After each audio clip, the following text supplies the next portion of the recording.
جو کچھ اس وقت ہو رہا ہے, جو سیاسی وفاداریاں تبدیل کی جا رہی ہے, آپ کیا سمجھتی ہے کہ اس سے جمہوریت کو کتنا نقصان ہوگا؟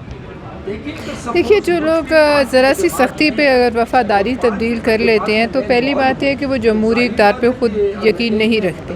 جس کے در بڑے بڑے انقلاب کی وہ باتیں کرتے تھے اور جو ان کا عمل ہے اور جو اس ملک میں سیاستدانوں نے برداشت کیا ہے اور جو ظلم برداشت کیا ہے بغیر جو ہے شکایت کیے, اس تناظر میں دیکھیں تو یہ تو بہت ہی بونے لگتے ہیں سب.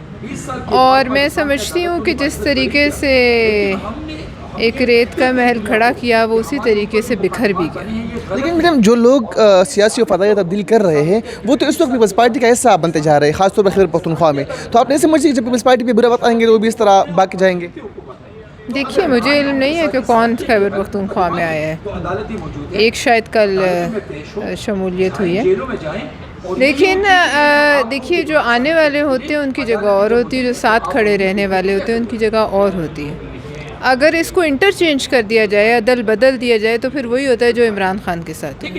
لہٰذا پارٹیوں کو یہ پتہ ہوتا ہے کہ ان کے وفادار اور جو پکے لوگ ہیں وہ کون ہیں, اور جو آئے ہیں سیاسی وفاداری تبدیل کر کے ان کو ٹائم لگتا ہے اپنی جگہ بنانے کا. اور ظاہر ہے وہ جائیں گے, الیکشن جیتیں گے, اس کے بعد جو ہے دیکھیں گے کہ کیا ہے.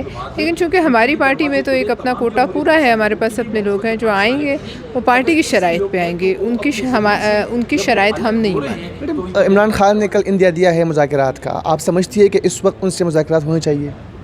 نہیں, میں نہیں سمجھتی ہوں. عمران خان نے ہمیشہ مذاکرات, جب پوری پاکستان کی پولیٹیکل پارٹیز اس کو کہہ رہی تھی کہ مذاکرات کرو, تو اس نے ایک فاشسٹ کا رویہ رکھا.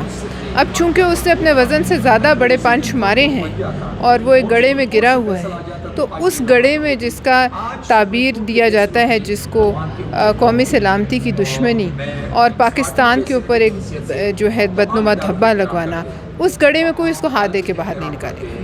اچھا میڈم, کیا سمجھتی ہے کہ 9 مئی کے واقعات کے بعد, آخری سوال ہے, 9 مئی کے واقعات کے بعد آپ کیا سمجھتی ہے کہ پاکستان تحریک انصاف پر پابندی لگانی چاہیے؟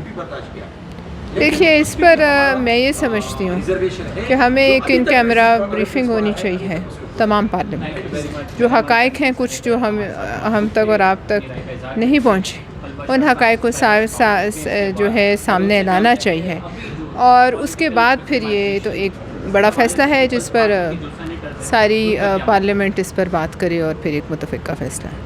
بہت شکریہ. پاکستان پیپلز پارٹی کی سینیٹر پلوش خان جو تھی وہ ہمارے ساتھ موجود تھی, اور ان کا یہی کہنا تھا کہ 9 مئی کو جو کچھ ہوا وہ نہیں ہونا چاہیے تھا, اور پاکستان تحریک انصاف کے ساتھ جو ہے اب کسی صورت مذاکرات نہیں ہونے چاہیے, کیونکہ عمران خان کو تمام پولیٹیکل پارٹیز یہ کہہ رہی تھی کہ مذاکرات جو ہے وہ لازمی ہے, لیکن انہوں نے انکار کر دیا تھا. تو اس وقت صورتحال یہ ہے کہ ان کے ساتھ اب کوئی بھی مذاکرات کے لیے وہ تیار نہیں ہے. جی.